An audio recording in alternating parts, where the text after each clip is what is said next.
Bapak Ibu, izin bergabung Bapak Saiful. Terima kasih. Assalamualaikum warahmatullahi wabarakatuh. Waalaikumsalam warahmatullahi wabarakatuh. Selamat malam, salam sejahtera untuk kita semua. Bapak, Ibu guru yang diberkahi oleh Allah Subhanahu wa taala, Tuhan yang Maha Pengasih lagi Maha Penyayang. Terima kasih sebelumnya kami ucapkan atas kehadiran Bapak Ibu di ruang webinar ini, di ruang maya ini. Semoga apa yang sudah Bapak Ibu lakukan, kepedulian Bapak Ibu terhadap dunia pendidikan, semoga mendapat berkah dari Allah Subhanahu wa taala, dari Tuhan yang Maha Kuasa, menjadi amal jariah kita semua di akhirat kelak. Amin ya rabbal alamin. Bapak Ibu yang berbahagia, Bapak Ibu guru hebat, pada kesempatan kali ini kami, yaitu saya Saiful Ramadan, SPD MPD, guru bimbingan konseling SMA Negeri 13 Kota Bekasi, bersama rekan saya Ibu Ika Rika Juanita, guru sosiologi SMA Negeri 1 Kota Bekasi. Pada kesempatan ini akan sharing Bapak Ibu ya. Kami akan berbagi atau bahasanya itu diseminasi atau aksi nyata terkait dengan budaya positif sekolah. Webinar ini merupakan kewajiban kami secara pribadi karena sudah mendapatkan wawasan baru, menjadi kewajiban kami untuk menyebarluaskannya kepada Bapak Ibu sekalian, sekaligus juga untuk memenuhi penugasan kami dalam pendidikan guru penggerak angkatan 10. Pertama-tama puji syukur kita panjatkan kehadirat Allah Subhanahu wa taala, Tuhan yang Maha Pengasih lagi Maha Penyayang, yang memberikan kita begitu banyak kenikmatan, terutama kenikmatan sehat dan waktu luang, sehingga kita bisa berkumpul di sini di ruang webinar. Salawat serta salam tercurah kepada teladan kita sepanjang zaman, Rasulullah SAW. Semoga kegiatan kita ini sekali lagi menjadi pemberat amal kebajikan kita dan bagian dari usaha kita memajukan dunia pendidikan Indonesia. Untuk menambah keberkahan, izinkan bagi kami yang beragama Islam untuk memulai dengan membaca lafaz basmalah. Bismillahirrahmanirrahim, dan saudara-saudara kami yang beragama lain dapat menyesuaikan. Tanpa berlama-lama untuk mengefektifkan waktu yang demikian singkat ini, rencananya webinar ini kami laksanakan sampai jam 21 maksimal 21.30. Untuk sesi pertama, materi budaya positif sekolah akan disampaikan oleh Ibu Ika. Kepada Bu Ika, disilakan. Cek, bismillahirrahmanirrahim. Mohon izin Bapak dan Ibu, apakah suara saya bisa diterima dengan jelas? Bisa Bu. Baik, terima kasih. Assalamualaikum warahmatullahi wabarakatuh. Waalaikumsalam warahmatullahi wabarakatuh. Ibu dan Bapak guru hebat semuanya, sebelumnya terima kasih atas perkenannya untuk menghadiri sharing session sebenarnya ya, kalau disebut webinar terlalu tinggi gitu, yang kami berdua selenggarakan pada malam hari ini gitu. Kehadiran Bapak dan Ibu merupakan dukungan yang luar biasa bagi kami, dan rangkaian webinar atau sharing session ini sebenarnya merupakan bagian dari penugasan kami untuk mengimbaskan tentang budaya positif di sekolah sebagai salah satu perjalanan dari pendidikan guru penggerak gitu. Saya mohon izin untuk share screen ya Bapak dan Ibu.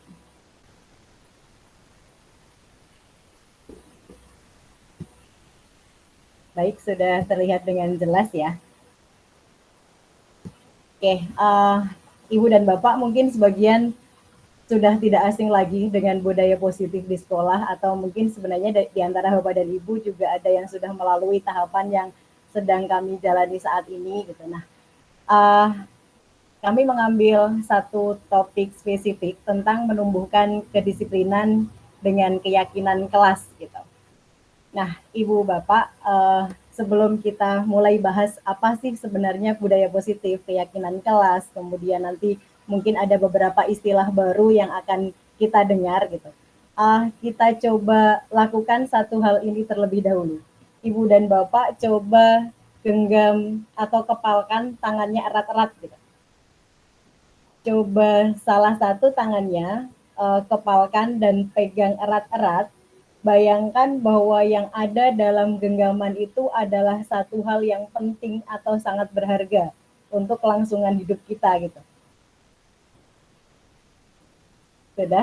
Sudah dibayangkan apa yang ada dalam genggaman tangan. Nah, Ibu dan Bapak, saat ini yang Bapak Ibu genggam adalah satu hal yang sangat penting dan berharga gitu. Tapi boleh tidak saya meminta genggaman tangannya untuk dibuka? Siapa yang sudah bersedia membuka genggaman tangan? Ada? Boleh open mic? Ada yang sudah membuka genggaman tangannya? Tolong. Kalau misalkan saya tawarkan 100.000 bagi Bapak dan Ibu yang bersedia untuk membuka genggaman tangan, menukar dengan sesuatu yang berharga tadi. Ada yang bersedia sekarang? Bu Tari, boleh dibuka genggaman tangannya, Bu? 100.000 untuk Ibu. Siap. Ya, boleh. Bu Tari mau gitu dengan iming-iming 100.000. Atau Pak Angga mungkin, apakah Pak Angga berkenan 100.000 saya tukarkan dengan hal berharga yang sedang Bapak genggam di tangan? Pak Angga boleh open mic? Atau Ibu Bapak yang lain? Adakah yang sekarang, kalau misalkan nyawa Bapak dan Ibu terancam, atau mungkin saat ini sedang berada dalam sebuah perusahaan sebagai karyawan, kalau diancam dengan akan dikeluarkan gitu misalkan, tapi harus bersedia, tapi Bapak dan Ibu misalkan kalau tidak bersedia untuk membuka genggaman tangannya akan dikeluarkan dari tempat kerja. Apakah Bapak dan Ibu bersedia untuk membuka genggaman tangan? Oke, yang bersedia untuk membuka genggaman tangan boleh raise hand. Pak Geri bersedia. Dan pada dikeluarkan ya Pak. Bu Novita bersedia. Yang lain? Oke. Terima kasih Bapak dan Ibu yang sudah, Pak Safriyadi juga bersedia. Mempraktekkan tentang genggaman tangan ini. Sebenarnya yang sedang kita bahas adalah kenapa sih orang ketika menggenggam sesuatu yang berharga, kemudian diminta untuk membuka genggaman tangannya atau melepaskan sesuatu yang dianggap berharga tadi gitu. Ada yang bersedia untuk melepaskan, ada yang tidak gitu. Nah, mungkin ada yang mau menyampaikan refleksinya dulu di antara Bapak dan Ibu. Kira-kira kenapa setelah diiming-iming dengan hadiah, kemudian ada juga yang diiringi dengan ancaman tadi, ada yang bersedia untuk membuka genggaman tangan, ada yang tidak gitu. Karena ini sharing session, silakan Bapak dan Ibu, mungkin ada yang mau mencoba dulu. Boleh Ibu Tari, dipersilahkan. Ya, Pak. Halo. Ya, sudah terdengar Ibu. Oh, baik. Barangkali untuk kasus yang saya saat ini, kenapa kok bisa melepaskan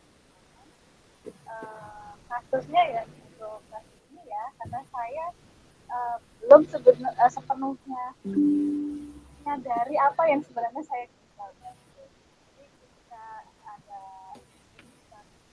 udahlah orang saya aku menggenggam apa ya tadi yang saya genggam. Jadi kenapa kok bisa karena hakikat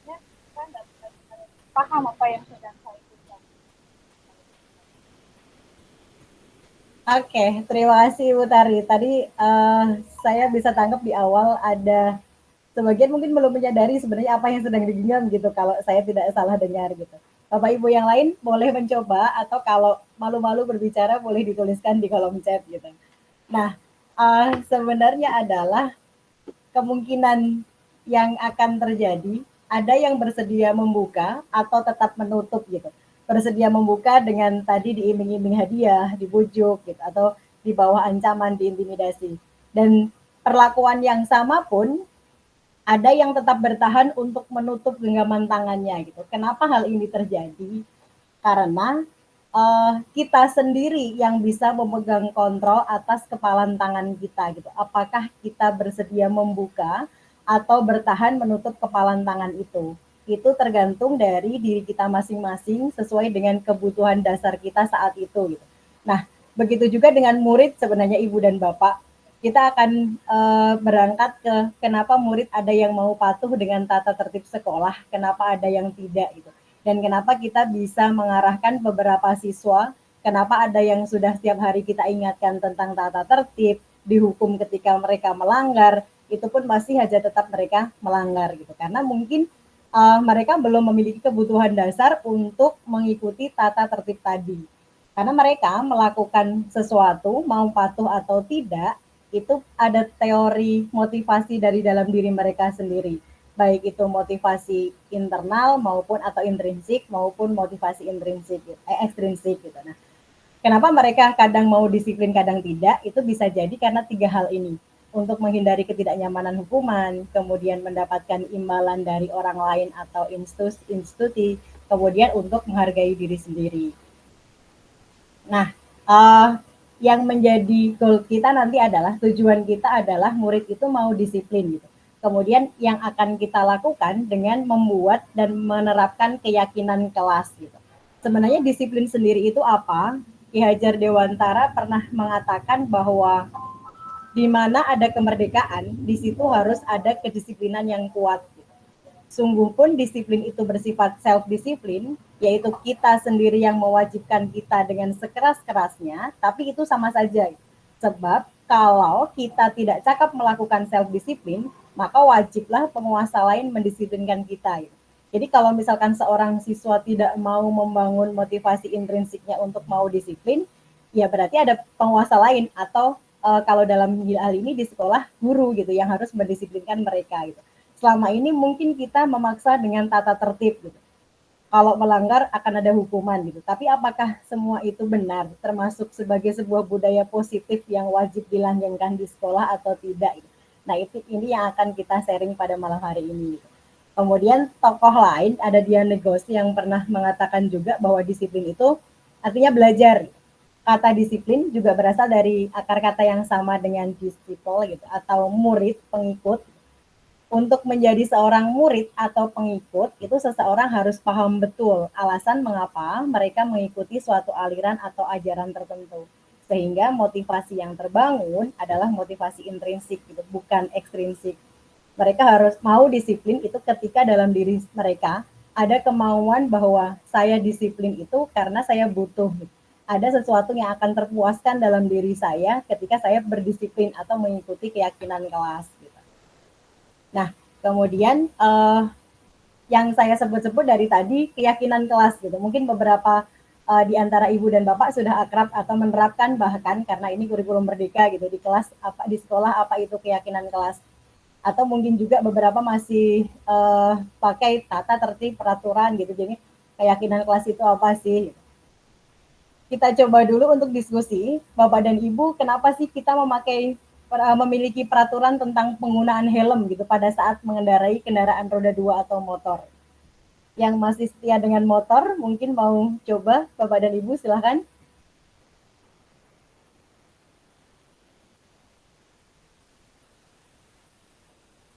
Ada? Kalau malu berbicara, boleh di kolom chat.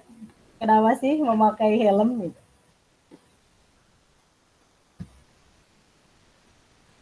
Takut ditilang. Oke. Takut ditilang. Silakan Bapak Ibu yang lain.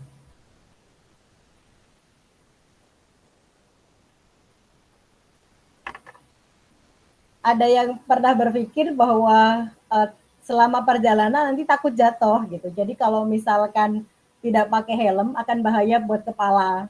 Begitu mungkin? Atau di pertanyaan yang kedua, takut kecelakaan. Bagus Bapak dan Ibu. Berarti masalah keselamatan gitu ya. Kemudian pertanyaan yang kedua, mengapa kita memiliki peraturan tentang penggunaan masker dan cuci tangan setiap saat? Gitu. Kemarin pada saat pandemi atau sekarang juga virus masih saja ada meskipun berganti nama gitu. Tidak jauh berbeda sebenarnya dengan yang pertama tadi. Kita akan punya alasan takut ditilang atau harus mematuhi peraturan dari polisi lalu lintas gitu misalkan, atau takut kecelakaan yang itu artinya demi keselamatan gitu. Nah, Ibu dan Bapak, nilai-nilai keselamatan atau kesehatan ini sebenarnya yang kita sebut dengan suatu keyakinan gitu. Nah, apa sih keyakinan itu? Kita bisa sederhanakan bahwa keyakinan itu adalah tentang nilai-nilai kebajikan universal gitu yang disepakati secara tersirat atau tersurat lepas dari latar belakang entah itu suku, kemudian negara, bahasa atau agama manapun gitu. Orang akan punya konsep yang sama tentang apa itu keselamatan, gitu, apa itu kesehatan, bahwa untuk melindungi kepala dari keselamatan ketika kecelakaan ya berarti menggunakan helm gitu. Ini ada menjadi sebuah nilai yang universal. Kemudian cuci tangan dan pakai masker dan sebagainya.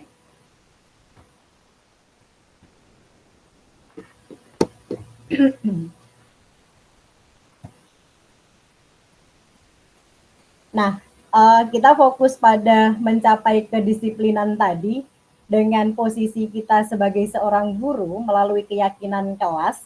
Apa yang harus kita lakukan mulai dari mencoba untuk merancang kedisiplinannya sampai ke nanti kita harus bagaimana cara mendisiplinkan mereka, memberikan konsekuensi dan sebagainya. Untuk keyakinan kelas sendiri, ini ada beberapa prosedur yang bisa kita lakukan untuk membentuk sebuah keyakinan kelas atau biasa yang awalnya mungkin kita sebut dengan kontrak belajar, peraturan, tata tertib gitu. Jadi kita mulai dari mempersilahkan warga sekolah atau murid gitu untuk mencurahkan pendapat tentang peraturan yang perlu disepakati di kelas atau di sekolah. Apa saja nilai ideal yang mereka inginkan. Kemudian yang kedua, mencatat semua masukan para murid di papan tulis atau kertas, gitu, di mana semua anggota kelas bisa melihat hasil curah pendapat. Gitu. Jadi ini bersifat terbuka, semua bisa mengemukakan. Nanti kalau misalkan ada yang setuju dan tidak setuju, semua bisa menyampaikan pendapatnya. Kemudian yang ketiga, nanti kita akan menyusun keyakinan kelas sesuai dengan prosedur pembentukan keyakinan kelas. Kita mulai merubah paradigma dari yang negatif menjadi positif. Gitu. Kalau selama ini kita masih sering menggunakan kalimat negatif atau larangan, gitu. Misalkan jangan berlari di kelas atau koridor. Nah, pada keyakinan kelas ini lebih baik kalau misalkan kita menggunakan kalimat positif seperti kata ganti untuk jangan berlari di kelas atau koridor itu dengan berjalanlah di kelas atau koridor gitu. Kemudian selanjutnya tinjau kembali daftar curah pendapat yang sudah dicatat. Kita mungkin akan mendapati bahwa pernyataan yang tertulis di sana masih banyak yang berupa peraturan-peraturan gitu. Dilarang berisik, dilarang makan minum di kelas gitu. Nah, selanjutnya yang bisa kita lakukan adalah mengajak para siswa untuk menemukan nilai kebajikan atau keyakinan yang dituju dari peraturan tersebut. Misalnya tadi, berjalan di kelas, dengarkan guru gitu. Kalau dengarkan guru itu sebenarnya sudah sangat luas gitu. Mendengarkan itu artinya ya yang dibuka adalah telinga gitu, sementara mulut ditutup. Artinya ya yang biasa kita lakukan dengan jangan ramai, jangan ngobrol ketika guru menerangkan gitu. Kemudian datanglah tepat waktu berada di bawah satu payung, yaitu keyakinan untuk saling menghormati atau nilai kebajikan hormat. Hormat atau saling menghormati di kelas itu bisa kita jabarkan nanti dengan berbagai macam, mulai dari mendengarkan guru berbicara tadi, atau yang selama ini kita kenal dengan dilarang berisik. Nah, keyakinan ini yang dimaksudkan untuk dalam daftar untuk disepakati. Kemudian selanjutnya, setelah keyakinan kelas selesai dibuat, maka semua siswa atau semua warga kelas dipersilakan untuk meninjau ulang, menyetujui dan menandatangani keyakinan kelas. Dan terakhir adalah keyakinan kelas ini bisa kita tempatkan di spot yang bisa dilihat oleh semuanya. Sebenarnya ini kita punya gitu. dalam bentuk tata tertib peserta didik mungkin. Nah, sebagai seorang guru sendiri yang biasanya kita ketika ada pelanggaran yang dilakukan oleh siswa terhadap tata tertib sekolah gitu, atau kontrak belajar khususnya bagi guru mata pelajaran tertentu yang mungkin lebih menspesifikkan dari tata tertib sekolah yang ada, kita biasanya memperlakukan murid itu dengan mungkin menegur dengan keras, menghukum, atau ada yang punya gaya lain dengan sangat dekat dengan siswa gitu, sehingga cara mengingatkannya bikin siswa nggak terlalu takut gitu misalkan. Nah, kita akan coba bahas tentang hal itu, bisa kita sebut dengan posisi kontrol. Kalau beberapa konsep menyebutkan posisi kontrol seorang guru ini bisa kita lihat ada 5 macam. Saya cek ada yang masuk dulu ya Bapak Ibu. Oke, ada 5 posisi kontrol yang sebenarnya ini kita sering lakukan sendiri di beberapa jenis, atau kita melihat teman rekan kita gitu melakukan jenis kontrol yang lain. Posisi kontrol yang pertama itu adalah guru sebagai seorang penghukum. Ciri-cirinya bagaimana? Gitu. Seorang penghukum itu kalau ada siswa yang melanggar tata tertib atau keyakinan kelas, gitu, mereka biasa menggunakan hukuman fisik atau verbal. Gitu. Nah, orang-orang yang menjalankan posisi penghukum biasanya senantiasa mengatakan bahwa sekolah itu memerlukan sistem atau alat yang dapat lebih menekan murid-murid lebih dalam lagi. Nah, apa bahasa-bahasa yang biasa digunakan oleh seorang guru yang posisinya sebagai penghukum?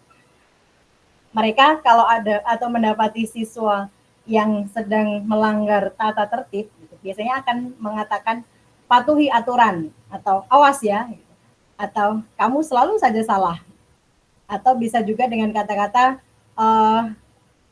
pasti selalu yang terakhir selesai ketika yang dihadapi adalah sedang mengerjakan suatu pekerjaan atau tugas.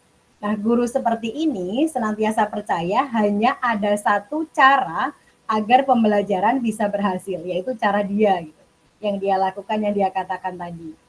Dan biasanya guru yang berposisi sebagai penghukum ini mereka menggunakan nada suara yang tinggi, bahasa tubuhnya dengan mata melotot, jari menunjuk-nunjuk, menghardik gitu misalkan. Terlambat lagi, pasti terlambat lagi, selalu datang terlambat, kapan sih bisa datang tepat waktu, dan sebagainya. Apa kita pernah melakukan itu? Nah, dan Ibu dan Bapak, untuk posisi kontrol yang pertama sebagai penghukum ini, biasanya nanti akan menghasilkan kemungkinan murid itu marah dan mendendam atau bersifat agresif. Bisa jadi sesudah kembali duduk, murid tersebut akan mencoret-coret bukunya atau meja tulisnya. Kesel banget sama ibu ini, dan seterusnya. Gitu. Lebih buruk lagi, sepulang sekolah, kalau murid melihat motor atau mobil bapak ibu guru, akan menggores kendaraan kita misalkan dengan paku atau alat-alat yang lain. Itu untuk posisi kontrol pertama sebagai seorang penghukum. Kemudian posisi kontrol yang kedua yang biasa bisa kita lihat dalam kehidupan sehari-hari untuk mendisiplinkan murid, membuat murid mematuhi tata tertib gitu, ada tipe-tipe pembuat rasa bersalah. Yang bagaimanakah yang membuat rasa bersalah ini? Pada posisi ini biasanya guru akan bersuara lebih lembut. Pembuat rasa bersalah itu akan menggunakan keheningan yang membuat orang lain merasa tidak nyaman, bersalah, dan rendah diri. Biasanya kata-kata yang keluar dari mulut guru yang dengan tipe ini itu adalah kata-kata yang lembut gitu. Misalkan, ibu sangat kecewa sekali dengan kamu. Gitu. Berapa kali bapak atau ibu harus memberitahu kamu, gimana coba kalau orang tua kamu tahu kamu berbuat begini, dan seterusnya. Di posisi ini biasanya murid akan memiliki penilaian yang buruk tentang diri mereka. Murid merasa tidak berharga dan telah mengecewakan orang-orang yang disayang. Nah, pembuat rasa bersalah ini biasanya menggunakan nada suara yang memelas, halus, sedih, gitu. Bahasa tubuhnya merapat pada anak, lesu, gitu. Misalkan dengan contoh, Budi, kamu ini gimana sih? Kamu sudah berjanji dengan ibu tidak akan terlambat lagi. Kamu kenapa ya senang sekali mengecewakan ibu? Ibu benar-benar kecewa sekali, dan seterusnya. Nah, hasilnya ketika diperlakukan seperti ini, biasanya murid akan merasa bersalah memang, gitu. Bersalah telah mengecewakan ibu bapak guru, gitu. Murid akan merasa menjadi orang yang gagal dan tidak sanggup membahagiakan orang lain. Kadangkala sikap yang seperti ini lebih berbahaya sebenarnya dari sikap penghukum, karena kita tidak tahu bagaimana yang terpendam dalam hati anak-anak. Gitu. Emosinya mereka akan tertanam rapat di dalam, gitu, akan menahan perasaan. Gitu. Tidak seperti murid yang dendam dengan guru penghukum tadi, di mana murid bisa menumpahkan amarahnya walaupun dengan cara yang negatif dan pasif. Murid tertekan seperti ini yang tiba-tiba bisa meletus amarahnya nanti dan bisa menyakiti diri sendiri ataupun orang lain. Nah, kemudian posisi kontrol yang ketiga itu adalah sebagai teman. Nah, kalau tipe ini biasanya guru tidak akan menyakiti murid gitu. Namun akan tetap berupaya mengontrol murid melalui persuasi. Posisi teman pada guru bisa negatif, bisa juga positif gitu. Positif di sini berupa hubungan baik yang terjalin antara guru dan murid. Gitu. Sementara guru di posisi teman menggunakan hubungan baik dan humor untuk mempengaruhi seseorang. Nah, kalau pada posisi teman ini biasanya mereka akan menggunakan bahasa-bahasa, ayolah bantu bapak gitu untuk tertib, untuk disiplin. Gitu. Ayo ingat tidak bantuan bapak selama ini. Gitu. Masa sih kamu sekarang begini? Atau bisa juga dengan ya sudah sih kali ini nggak apa-apa, nanti bapak atau ibu bantu untuk bicara dengan misalkan lokasi kesiswaan gitu kalau mereka yang sedang dimarah oleh bagian kesiswaan gitu. Nah, hal negatif dari posisi teman ini adalah bila suatu saat guru tersebut tidak membantu, maka murid akan kecewa dan berkata, saya pikir bapak atau ibu teman saya gitu. Tapi ternyata sekarang seperti ini gitu.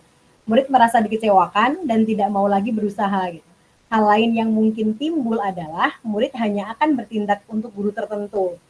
Kalau ada bapak ini, kalau ada ibu itu gitu, tapi tidak untuk guru lainnya. Murid akan bergantung pada guru yang dia anggap sebagai teman. Dan biasanya yang berposisi sebagai teman ini, bahasa-bahasa atau ekspresi yang digunakan oleh guru adalah nada suara yang ramah, akrab, bercanda gitu, bahasa tubuhnya merapat pada murid, mata dan senyumnya jenaka gitu.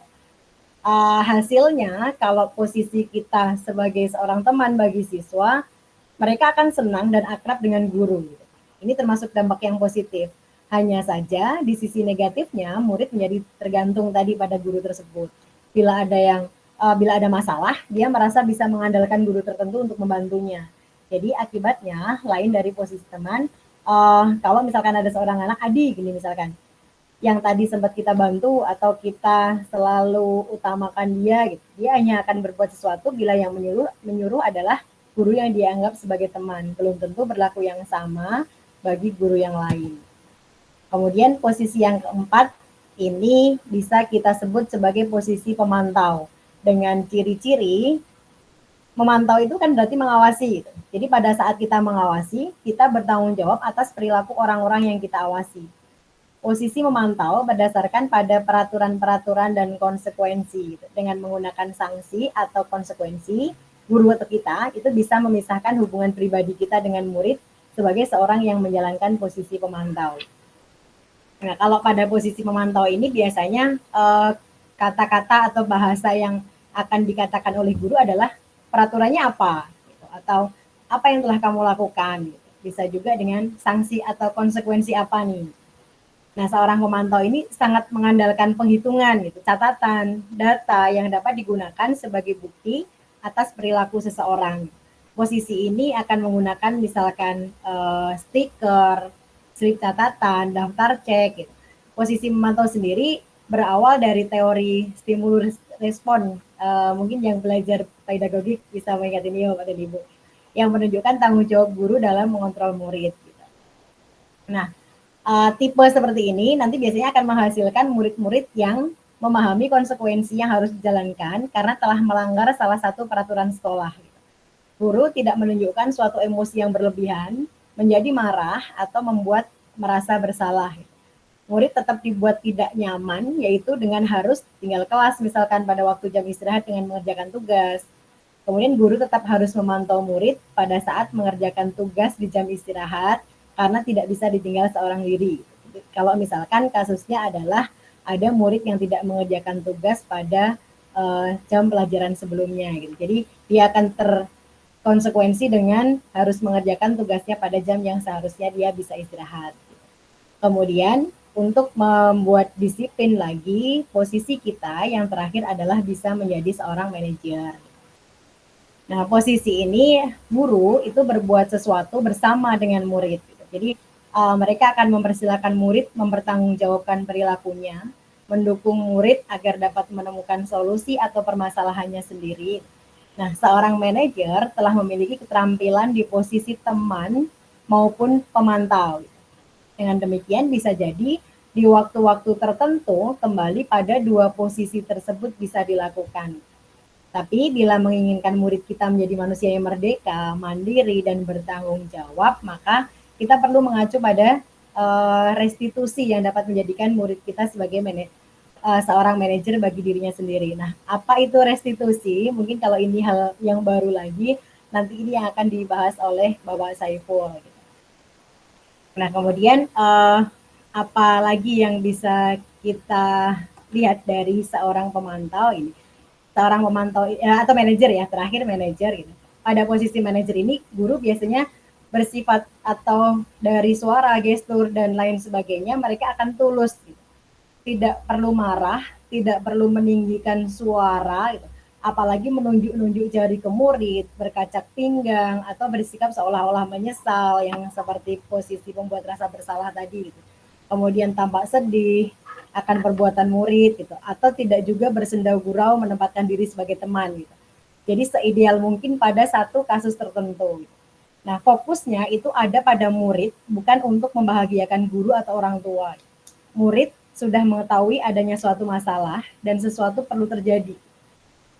Kalau guru mengambil posisi sebagai pemantau, kan guru akan melihat apa konsekuensi aturannya. Tapi kalau pada posisi manajer, guru itu akan mengembalikan tanggung jawab pada murid untuk mencari jalan keluar permasalahannya, tentu dengan bimbingan guru gitu. Nah, ini posisi yang paling ideal sebenarnya Ibu dan Bapak. Dan ketika kita sudah punya keyakinan kelas, kemudian kita tahu beberapa tipe posisi kontrol tadi, bagaimana sih cara untuk melakukan yang terakhir tadi dengan restitusi, kemudian kalau ada siswa yang bersalah atau melanggar tata tertib, kita tidak memaki-maki, menunjuk-nunjuk, tidak membuat mereka merasa bersalah, tidak juga langsung memberikan konsekuensi, gitu, tapi mengembalikan tanggung jawab, itu jawabannya ada di restitusi nanti. Dari saya itu dulu mungkin, nanti setelah sesi yang kedua atau bahasan yang kedua, kita akan diskusi jika Bapak dan Ibu ada yang ingin ditanyakan atau menyampaikan pengalamannya. Terima kasih. Saya cukupkan dulu, nanti mungkin akan bicara lagi jika ada yang perlu kita diskusikan. Terima kasih Bapak dan Ibu. Pak Saiful, persilahkan untuk materi selanjutnya. Baik Ibu dan Bapak, masih menyisakan 7 menit dari waktu yang kita jadwalkan. Barangkali ada yang mau berbagi cerita atau ada yang hendak ditanyakan, kami persilahkan. Bu Tari, silakan Ibu. Terima kasih Bu Ika untuk terima kasih juga untuk dan kita mau buka kamera supaya ini lebih stabil. Halo? Ya, masuk ya. Baik, mungkin terkait dengan pembiasaan positif ya. Ini mungkin saya mau ada hal mengganggu saya dalam ini. Saya mencoba untuk positif itu di anak-anak terkait satu hal aja, masalah kebersihan, membuang sampah gitu ya. Ada kebiasaan yang mungkin mengganggu saya ketika anak-anak itu sering menyimpan sampah itu di laci dan tidak dalam jangka waktu yang pendek, bisa berhari-hari gitu. Kemudian dari sekian waktu saya berusaha untuk membiasakan itu, kok saya tuh merasa cukup cukup sulit gitu, dari mulai mengajak anak, ayo bersihkan lacinya dan seterusnya, tetapi dalam kurun waktu yang mungkin hampir 1 tahun gitu ya, saya merasa hasilnya belum maksimal. Lalu timbul berbagai pertanyaan di pikiran saya gitu. Faktor apakah kira-kira yang menyebabkan itu tidak mudah untuk diajak melakukan pembiasaan? Ada terbersit pikiran apakah karena di jenjang SMA anak-anak itu sudah terbentuk kebiasaannya gitu, dia mungkin di jenjang sebelumnya di SD, di SMP dan sebagainya itu terbentuk seperti itu, sehingga prosesnya butuh lebih panjang dan usaha lebih keras lagi untuk membiasakan hal positif, ataukah karena mungkin saya tergelitik dengan statement awal Pak Saiful tadi, perlu adanya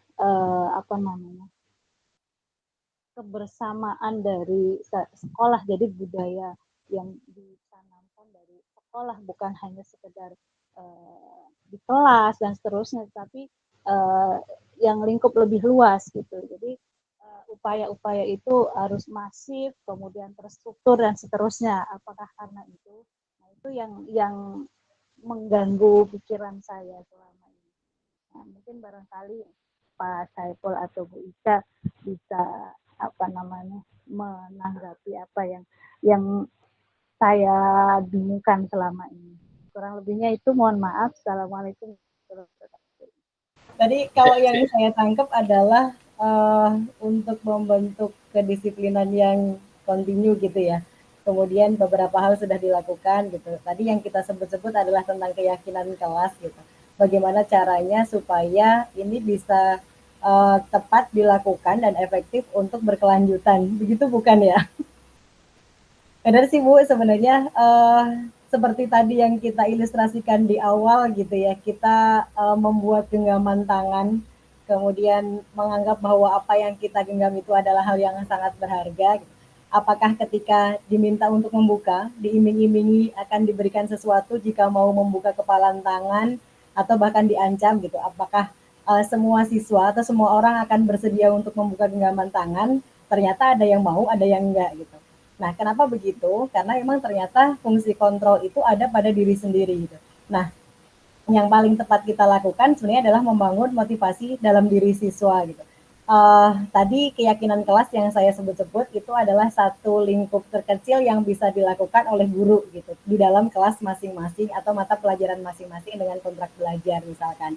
Nah, nanti ini lama-kelamaan akan menjadi sebuah keyakinan sekolah gitu ketika kita sudah meluas ke kelas yang lain, kemudian dengan rekan sejawat bersama-sama juga di mata pelajaran dia atau di kelas dia membuat keyakinan kelas yang lain. Keyakinan kelas yang berkumpul ini akan menjadi keyakinan sekolah gitu. Kalau itu sudah bersama-sama gitu. Kemudian ketika ada kesalahan atau mungkin pelanggaran siswa terhadap keyakinan kelas yang sudah disepakati bersama, penanganannya pun dengan memfungsikan kita di posisi yang tadi paling ideal dari yang sudah kita bahas gitu, yaitu fungsi sebagai seorang manajer gitu. Kemudian penanganannya adalah dengan tahapan segitiga restitusi tadi. Kalau kita bisa menerapkan segitiga restitusi dengan baik, sebenarnya Ibu dan Bapak, selain ketika ada pelanggaran kita bisa menangani dengan baik, insya Allah motivasi dalam diri anak itu akan terbangun. Karena di sana pertama kali kita melakukan adalah dengan menstabilkan identitas gitu, bahwasanya kita akan memaklumi dulu nih anak melakukan kesalahan. Ya wajar sih melakukan kesalahan, itu manusiawi. Bahkan ibu atau bapak saja seorang guru juga pernah melakukan kesalahan gitu. Kemudian dilanjutkan dengan tahapan yang kedua, memvalidasi tindakan mereka, yaitu emang salah gitu. Kemudian tapi ada hal lain yang bisa dilakukan juga untuk mengiringi kesalahan tadi. Kemudian yang ketiga dengan menanyakan kembali keyakinan kelas yang pernah disepakati. Ketika anak salah, kemudian tidak kita salahkan, tapi kita kasih tahu, kita validasi bahwa itu salah, kemudian penanganannya dengan mengingatkan mereka kembali bahwa kita pernah sepakat, pernah punya impian yang ideal tentang kondisi kelas atau yang bisa kita sebut dengan keyakinan kelas. Harapannya adalah anak akan tumbuh, oh iya, tadi saya yang dilakukan adalah salah gitu. Saya memang melindungi sesuatu yang berharga dalam diri saya, tapi ternyata ada orang lain yang merasakan efeknya, dan efeknya itu tidak bagus gitu misalkan. Kalau saya dilakukan seperti ini juga, saya akan akan merasakan kesakitan yang sama atau kerugian yang sama misalkan. Padahal saya pernah berpikir atau pernah bersepakat dengan teman-teman dan guru bahwa kelas ini adalah sebuah keluarga, bahwa saya harus saling menghargai dengan teman-teman dan juga dengan guru. Nah, dengan seperti itu, dari satu ke dua anak dan seterusnya, dari satu kelas ke kelas yang lain, kemudian menjadi satu sekolah punya keyakinan yang sama, anak terbangun motivasi dalam dirinya yang sama, semoga kedisiplinan akan terbentuk dan konsisten gitu. Pun kitanya sebagai guru juga konsisten dengan segitiga restitusi, dengan fungsi kontrol sebagai seorang manajer, minimal pemantau gitu. Begitu Bu Tari, Pak Saiful, silakan ditambahkan. Iya. Terima kasih Bu Ika sudah menjelaskan terkait dengan tahapan segitiga restitusi. Mungkin saya agak sedikit melebar sedikit saja ya. Ini juga menjadi pertanyaan pemantik untuk kita semua. Apa iya kalau sekolah yang mulai di ada 1187 ke 1187-nya harus kita segitiga restitusikan semua? Kan tidak. Jadi memang tahapan ideal itu kalau dalam suatu teori kebijakan itu memang yang ideal itu top down ya, dari atas ke bawah. Sementara proses penggalian kebijakan atau keyakinan sekolah itu idealnya bottom up atau dari bawah ke atas dengan melibatkan siswa terlebih dahulu, mana yang sebenarnya kita tidak. Jadi proses pembentukan keyakinan kelas itu adalah alur dari sebelumnya di pendidikan guru penggerak. Mudah-mudahan Bapak Ibu bersemangat untuk mengikutinya. Pendidikan guru penggerak, keyakinan kelas itu bagian dari alur nilai-nilai kebajikan ya. Ada do dan don'ts-nya. Kalau dari modul yang kami terima tuh ada tabel T dan tabel Y-nya. Jadi dalam proses pembentukan keyakinan kelas bukan berarti semua anak sebebas-bebasnya untuk menyampaikan dalam tanda kutip aspirasinya.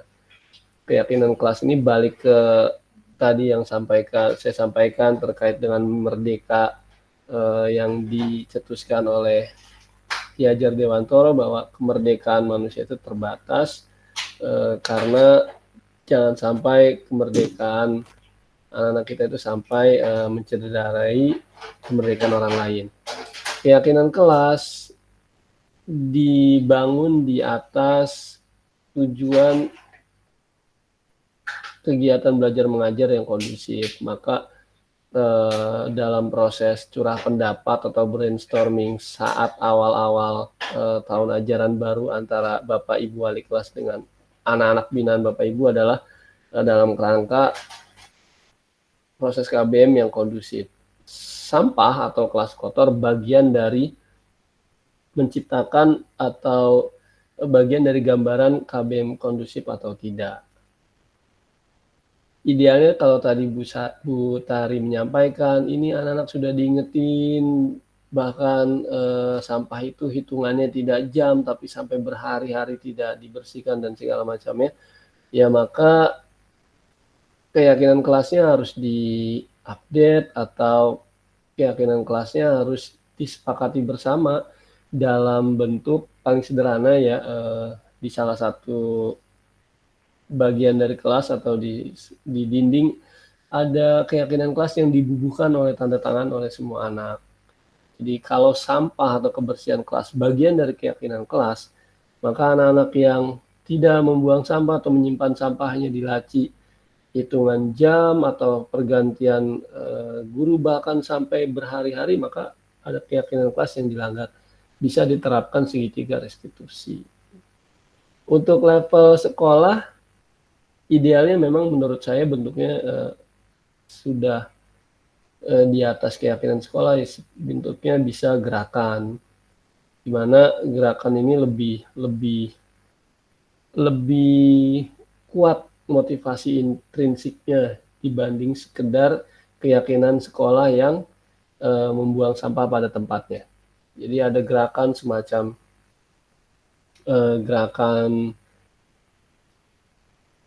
sekitar diri tanpa sampah, atau gerakan bebas sampah, atau bersih diri dari sampah, dan semacamnya.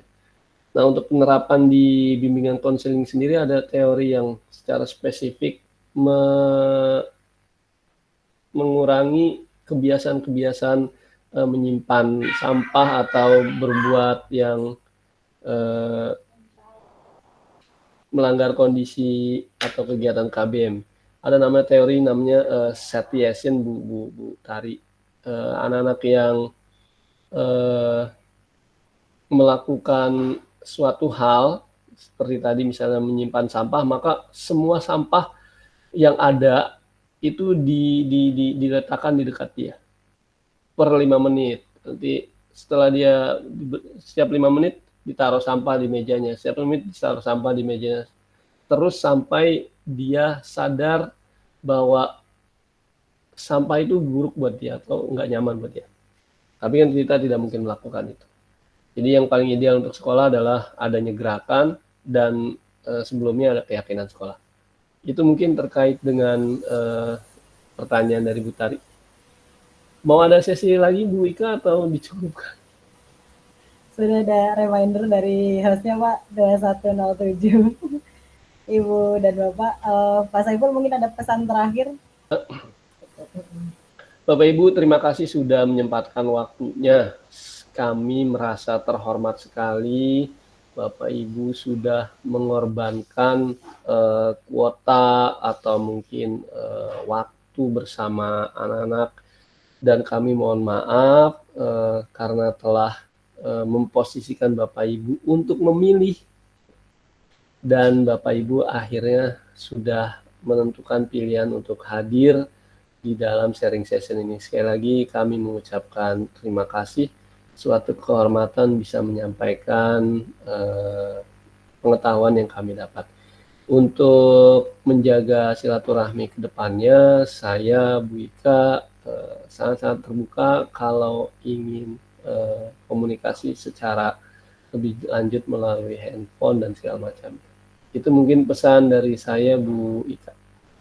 Bu Ika boleh menambahkan. Baik, terima kasih Pak Saiful dan Bapak Ibu semuanya. Sebagaimana tadi yang disampaikan Pak Saiful, kehadiran Bapak dan Ibu adalah kehormatan bagi kami, dukungan yang luar biasa. Sekali lagi terima kasih, semoga menjadi pemberat catatan amal kebaikan Ibu dan Bapak semuanya. Mengingat waktu sudah menunjukkan pukul 21 lebih, Hai Story, ada yang hendak disampaikan Ibu atau Bapak? Boleh. Yang ngeraisen atau kepencet? Baik, kita cukupkan ya Bapak dan Ibu. Sekali lagi terima kasih yang tidak terhingga. Hanya itu yang bisa kami sampaikan. Kami sudah merencanakan sebenarnya akan ada door prize bagi salah satu Bapak dan Ibu yang beruntung gitu. Mungkin nanti akan kita berikan kepada tadi yang sudah beberapa kali menyampaikan pendapat atau bertanya gitu ya. Nanti akan kami kirimkan atau dihubungi, bisa sama saya atau sama Pak Saiful. Sekali lagi terima kasih Bapak dan Ibu, semoga menjadi pemberat amal kebaikan, sehat-sehat selalu semuanya. Jika ada yang ingin disampaikan, kami sangat terbuka untuk dihubungi via apapun. Begitu ya Pak Saiful, Ibu dan Bapak, sekali lagi terima kasih. Kami persilahkan jika ingin meninggalkan ruang meeting atau mungkin ada yang masih hendak didiskusikan, kami masih akan tetap di room ini. Selamat malam semuanya. Assalamualaikum warahmatullahi wabarakatuh. Waalaikumsalam warahmatullahi wabarakatuh.